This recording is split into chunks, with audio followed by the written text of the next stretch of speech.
Good morning. It's Viewpoint, your program of personalities, politicians, and perspectives. Good morning, Mrs. Busby. Glad to have you back aboard. Hi there. Good to be here. But I thought your daughter did a fine job. Well, that's what I was going to say. Of course, I am very prejudiced. I hate to tell you that. We have you that right. We can give you but that right. I watched her on WLCN-online.com, and you too, of course, by the by. And that can't be much it was material. it was a very good program. Well, we're going to have one today, too. This is a program sure of personalities, politicians, and perspectives. We do have certainly two-thirds there. We're batting 67%. We've got a personality and interesting perspectives. Well, and he asked early on if we were going to draw him into any political. Oh, well... yeah, I'd like to do that, Scott. You know, we're fair and balanced. We're just like Fox News. It's my way. He's actually not telling you the truth. I'm so sorry. So far, Mr. Ice hasn't hit the kill button. That day may come in the next few weeks. I don't know about that. Speaking of to kill, if I may be so bold, Lois Harvey up to Wisconsin, you know. One of our roving reporters. She lives next to Jan Janssen. He comes from Wisconsin. And she sent these, and I think, and in your honor, I did find a couple that were law enforcement related, Scott. Oh, I appreciate that. Now here, this shows brilliance, okay? In Enfield, London, a couple was slain. Police suspect homicide. Talk about jumping to conclusions, huh? Yes. Oh, dear. And juvenile court tries shooting defendant. Oh, no. Well, it's a thought. Police begin campaign to run down jaywalkers. There's a way to stop that. There's a way to stop that, Scotty. So you see, there are some law enforcement tips for you, sir. Now, well, on a serious note, Scott, we always try to start Viewpoint with a kudo for some organization or some individual, something that's putting something in the bar besides your elbow. Dr. Drew Howder, and in association with LCHS soccer coach Tim Stuckey, I believe is correct, and many others. But primarily, Dr. Howder was a moving force. It was his idea, his brainchild. And as we all know, they have put this football, F-U-T-B-O-L field, which is English for soccer, you know. They have a wonderful facility out there. Your boy played some soccer, Jim. If you haven't been out there, you ought to see that. Yeah, all three of them. Yeah, that's right. Boys and girls play soccer. You bet. Anyway, they went. He had this idea, and he went to city council, and they should also get a kudo. They cut him a wonderful deal as far as him leasing this space that's city-owned behind Walmart's.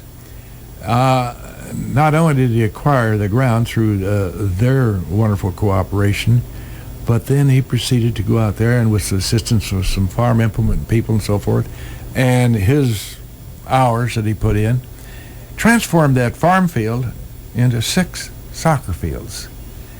And I went out there Saturday just because of my respect for the doctors and Drew and Marcia, and I knew that it was out there, and I wanted to see what it was about. Well, I want to tell you, that's impressive, really impressive. And Saturday and Sunday, they had some almost 40 teams from all over central Illinois and around in there. Brought a lot of people in here. So there's some gas money and some restaurant money spent. Very impressive. And it was just, so hats off to Dr. Howder and also the other folks who helped him. And I don't want to slight anybody. I do know that Coach Stuckey, the high school, was also very involved in that. A lot of people, a lot of volunteers showed up out there, and thanks to them. And then, of course, we had the Rail Splitter Festival last weekend, and I sashayed out there to just kind of look around, and I was disappointed Saturday morning in that there were not the numbers of people that I would have liked to have seen out there. But those folks, and a lot of them come from right around here, do a lot of work to set up and to show the demonstrations of how it was way back when I was a kid. No, seriously, back into the 1800s and then even the 1700s, and it's they go to a lot of work. So thanks to all those folks who do.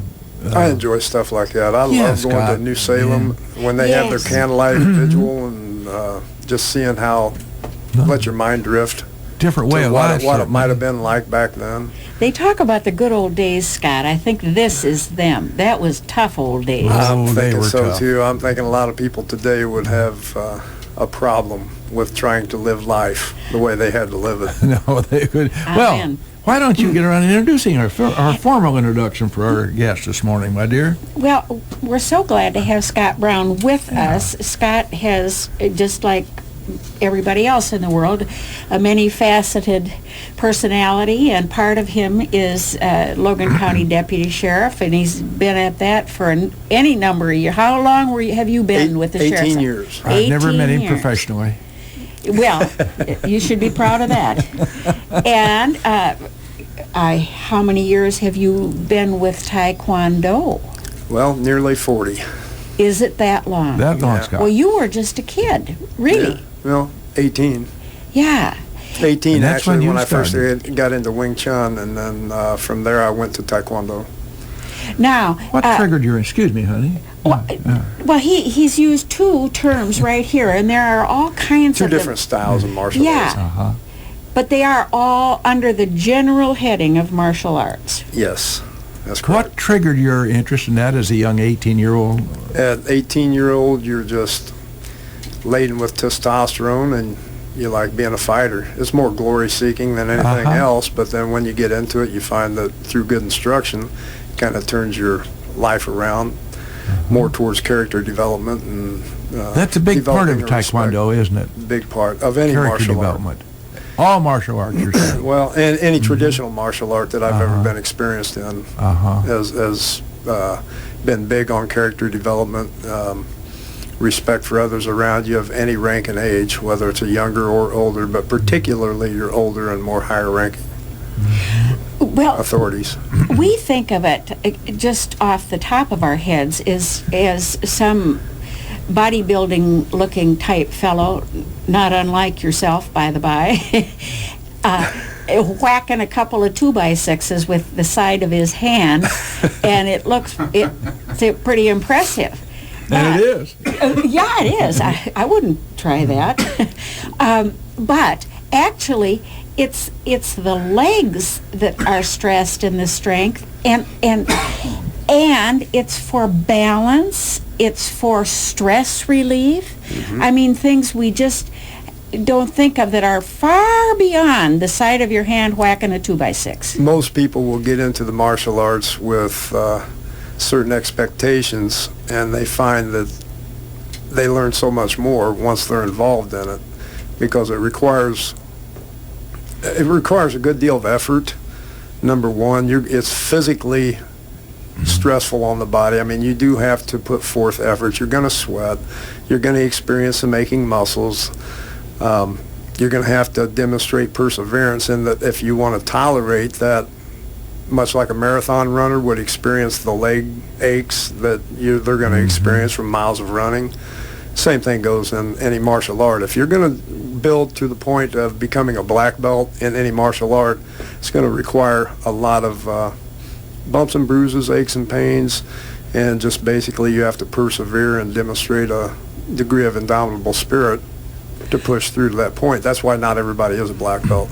Well, perseverance in and of itself is a trait that will serve you the rest of your life.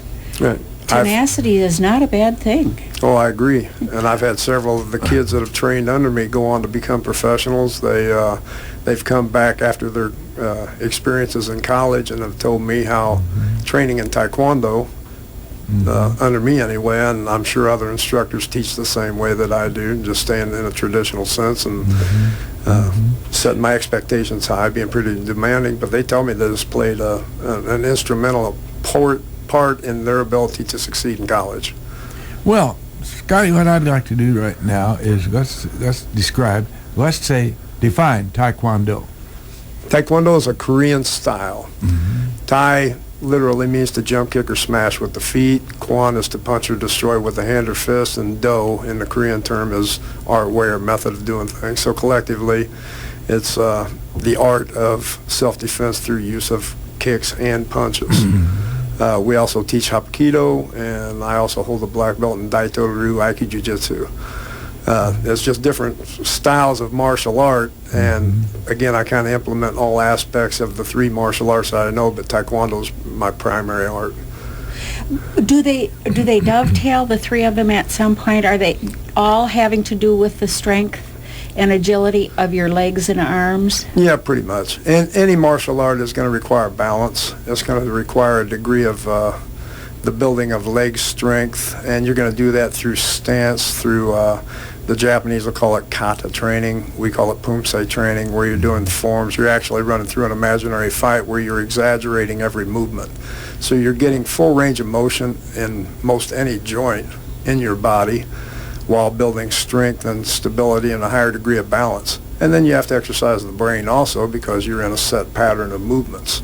You got to memorize these movements. And per each belt rank, these forms, these pumse, it's a series of systematic movements primarily used to develop strength and stamina and balance. Per belt rank, you have one of these forms that you have to perform. I had to learn 8 different series of Taguk forms, 8 different series of Palage forms, and then each of my black belt forms, which I'm 7th Dan right now, through the USNTF, 6th Dan through the Kukiwon, which is the international headquarters in Seoul, Korea. Have you been to Korea? No, I have not. Would you I've like had the to go Korean there? instructors. I've been to a lot of different countries. I've been to Vietnam, I've been to Taiwan, I've been to Cambodia, I've been to several different areas, and it's been an opportunity to compare the World Taekwondo Federation standards, and it's kind of cool to see somebody that's halfway across the globe practicing the same series of movements that you're practicing, and it's the same forms. I mean, it's universal, and that's why they have their standards that need to be met, and then they'll award you your rank accordingly. Now, you've been teaching Taekwondo for how long, Scott? 30 years. 30 years. Yep, And 1980. You've seen a lot of youngsters and some adults go through there. Oh, by the way, I take it that that's probably not a regimen for somebody who's almost going to be 89. Well, Maybe I ought not to try that. Well, you know, Now, when I retire, I'm going to start what I think I might just advertise as an old people's class. I think I'll start a class where there can be people 55 years of age and up, where it'll be more of a Tai Chi type of workout, where I'll modify the depth of lunges and stances so that people that are coming in that are having trouble with balance or building leg strength can have an opportunity to do it. Are they going to be of the expertise that a teenager is? No, that's not going to happen, but they will build strength and can offer a higher pink degree of belts. balance. We can offer us pink belts. pink belts, yeah. I actually have a pink belt in my school that the boys have to wear when they forget theirs. Oh, really? Yeah. Now- Generally, they don't forget it twice. Little exercise in That's memory right. there. They won't do that but one time. At what would be the youngest age you have had in your school, Scott? 5 years old is the youngest I take them. 5 years. And they have to prove to me at that point in time that they know their right from their left. If they know that, then we're good to go.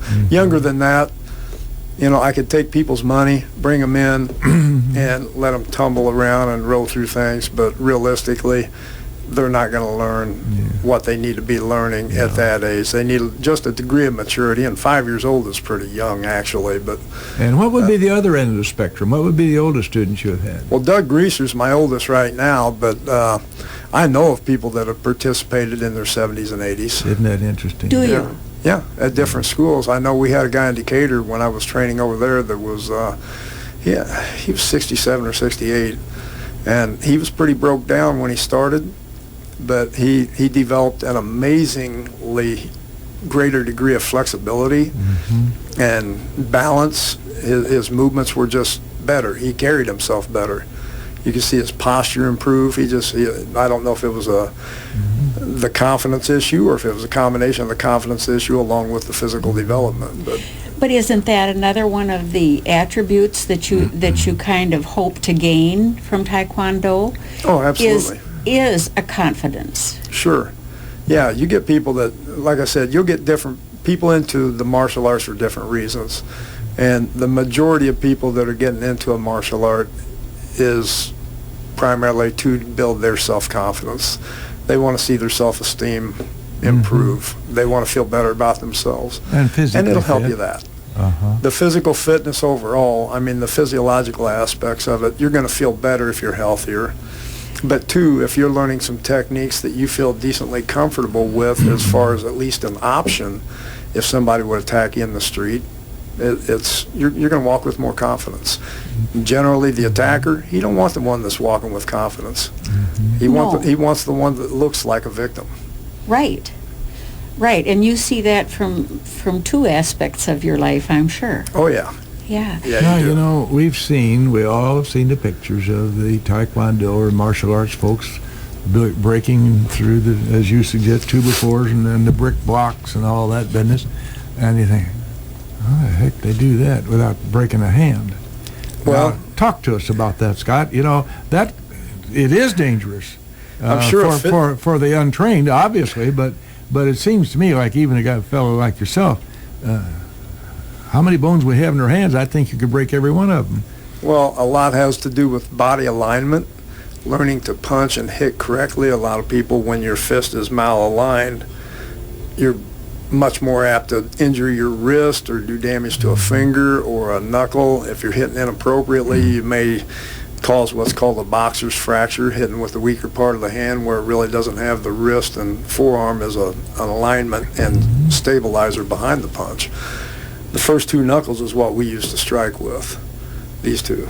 That's the two my wife uses on me all the time. No! And by keeping the fist in line, I have what we practice in our forms as get the ruler out. When I tell my kids, get the ruler out, I can lay a ruler here on the forearm onto their hand and their forearm, and there should be no gap. It should all be just right straight in line.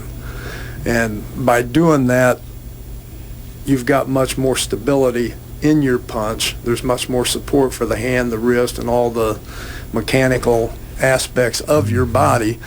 A physics instructor would probably be needed to explain the dynamics of why the object breaks and not your hand. But Well, is it got anything to do with concentration? absolutely. And what's the reason behind saying very loudly? That's called a key up. Very loudly is a real sharp exhale from your lower abdomen as you're throwing a relaxed technique. Most people, when they want to hit, if they're feeling they're backed into a corner and they're placed in a position where they have to defend themselves, if you haven't trained to relax when you're throwing a punch or a kick, it's going to be ineffective. It's not going to have no collision when it strikes. And for a strike to be effective, there has to be collision. There has to be impact made. An ability to relax when we breathe, if you're exhaling as you're throwing your technique, you're going to be much more relaxed in the execution of that technique. But it isn't for going around and picking a fight with somebody on the street corner on Saturday night at all, No, is it? It's not meant for that. Now, periodically you'll get some, every barrel of apples is going to have your few slide through. Oh, yeah. You know, you're going to get some people that are going to come in and they're going to tell you that they're in for a specific reason when they're just basically a bad person to begin with, and all they really truly want to learn is how to fight. I'd be a brute. How to fight. Yeah. In my opinion, a true black belt, you're never going to see them in a bar. The only time I go to a bar is if I'm arresting somebody. Yeah.